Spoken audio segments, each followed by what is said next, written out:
Ayun po mga idol, nakakita po si Idol Latan sa huli ng yellowfin, tuna, tapos may tangike, may malasuki.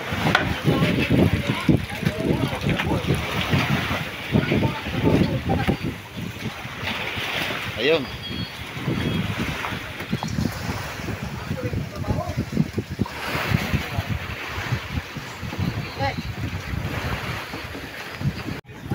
Ay mga idol, may huli pala si Idol Angie natin na maliit din na yellowfin tuna. Ayan. Oh, yan. Akala ko nga tikok na ko na. Yan, ito kay Idol Latan. Bakit? Sila lang ang gwapo ngayong umaga mga idol. Dahil kami wala. Sa lahat sila lang. At tsamba lang din mga idol na makahuli ng yellowfin tuna sa ngayon. Pang-apat pa po itong huli ng yellowfin tuna. Sa lahat dito sa Madirbot, wala pa sila hindi pa sila nakabakbak. Nakahuli. Ang nakahuli dito sa Madirbot si Idol Ninsky pa lang at si Junjun Cholola. Ayan, yung mga bigati nating mga icer, dalawang malasuki ka Junjun. Tapos Kaninsky, si Mang Jose, wala pa, at si Idol B1. Ayan, nakahuli na din siya ng isang malasuki. Dapat sa Madirbot yellowfin tuna, pero malasuki ang kanilang mga huli.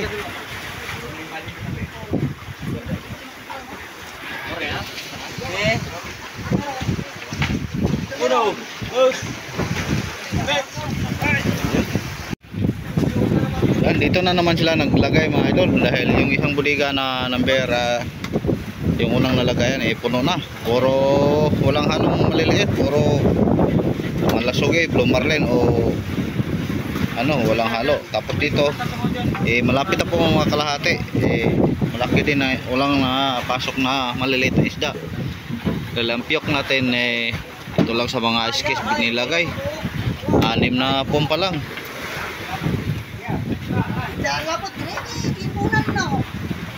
Yun, sana mapuno tong pangalawang bodega sa mga malalaking isda mga idol, tulad ng dati. Tapos makalagay tayo dito sa number 6.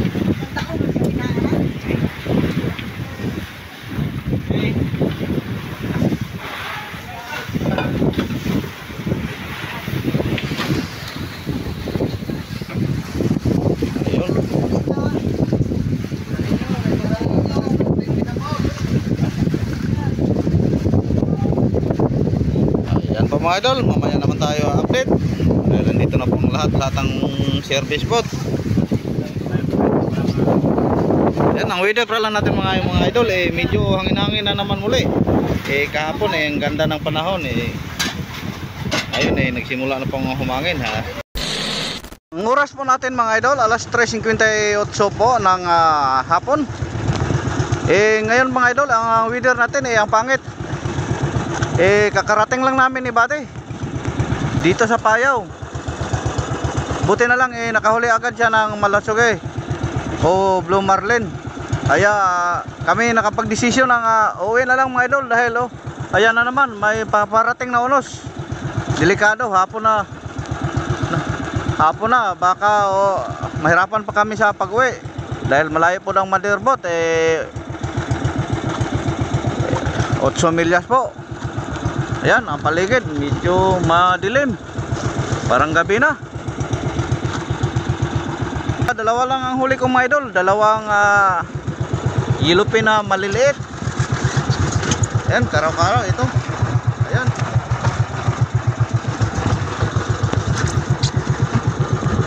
Uwi na lang kami mga idol, di na kami magpaabot ng gabi dahil pangit ang panahon. Kanina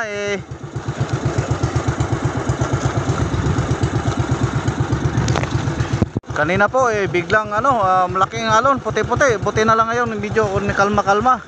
Kaya nag-alala ako kagad kanina dahil hapon na. Kaya sinabihan ko si Buddy na kami uwi na lang May huli naman siyang isang malasugi. Pabawi lang tayo mga idol pag okay ng panahon. Parang may masamang panahon siguro ito mga idol, hindi lang nakapag-update si Kapitan. Ayun, kaninang umaga 4 kami dito, pero hindi bumalik si Toto at si Idol Gary. Nagpaiwan lang dahil sa pangit ang panahon. bigla-biglang uunos. Yan, hintayin ko muna si Buddy. Galing namin kanina sa motherboard, mga alaw na media po, ang lakas ng ulan. Buti na lang ngayon medyo nawala na, pero ito na, hangin-hangin na po. Tapos may paparating naman. Yan, wala pa si Buddy.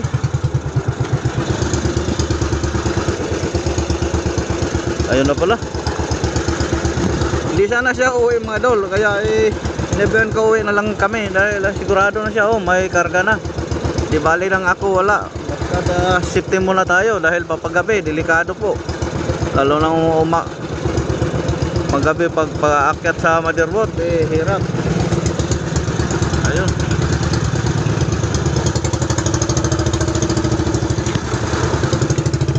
Ayan mga idol, A few moments later. mga idol, nandito na kami sa motherboard. Ang pinagtaka lang namin mga idol, dito walang hangin daw simula kaninang pag-alis namin. Tapos linaw. Sabi ni Toto, tingnan nyo mga idol, linaw. Paulan lang. Pagaling namin kanina dito, mga bandang alaw na imidya man siguro. Ganito din, linaw. Tapos malakas ang ulan. Ito ulan. Pagdating namin doon sa Payaw, laking alon. Tapos hangin. Yan, dito walang iba din ang agos. Walang agos, doon napakalakas ng agos. Di ba rin mga idol, dahil nandito na po kami sa motherboard para safety. Maniguro lang. Dahil kita nyo naman ang paligid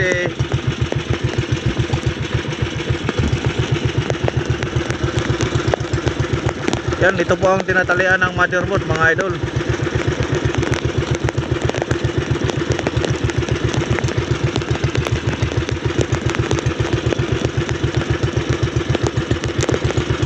Ayan, magsubid-subid muna tayo mga idol. Baka makahuli pa tayo dahil may oras pa naman. Alas 4:30 pa po.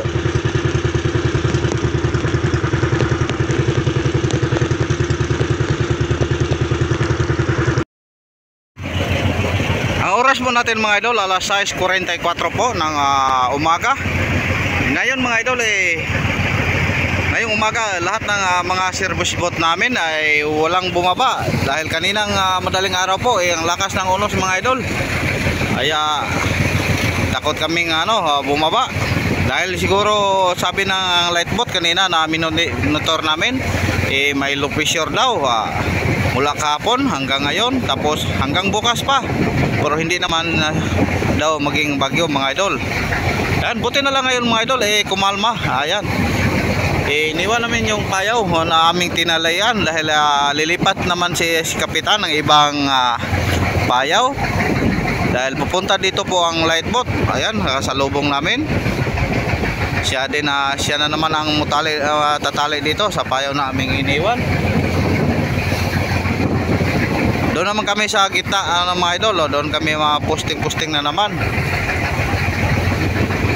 Ayan, magandang umaga pala sa inyong lahat mga idol. Kumusta po kayo? Shout out sa inyong lahat. Sa lahat ng mamahal ko mga supporter, mga solid supporter ko. Sa lahat ng nanonood sa aking mga video, maraming salamat po sa inyong lahat mga idol. Ingat po kayo palagi. Mamaya mga idol, update na lang tayo pag makarating na kami doon sa Payaw ng aming lilipatan. Ayan po mga idol, andito ang kaibigan namin MSB lightboat. Humingi sila ng konting yelo para pang-ayos sa kanilang kabuhayan.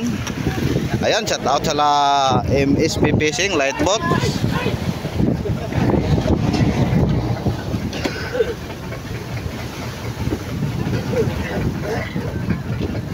Tapos may pinadala din sila na may na isda mga idol na dugo. Ayan, silipin natin.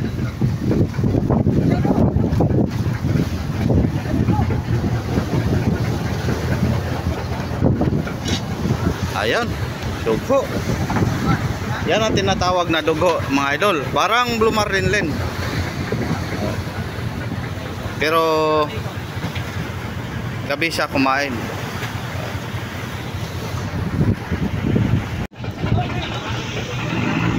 Ayun.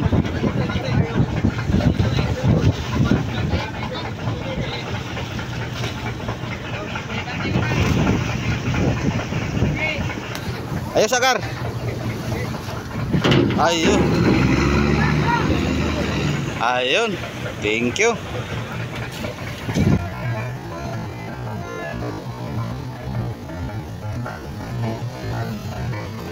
Selamat.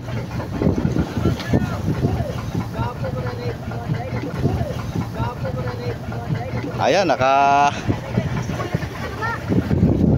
sila ng sticker, mga idol. Shout out pala sa kapitan nito, sa MSP Fishing. Ayan. Bakit ang ingay sa mga pugi ito?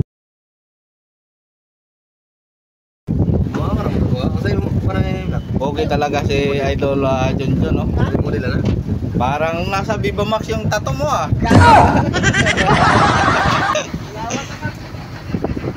Bimbro, gano'n siya.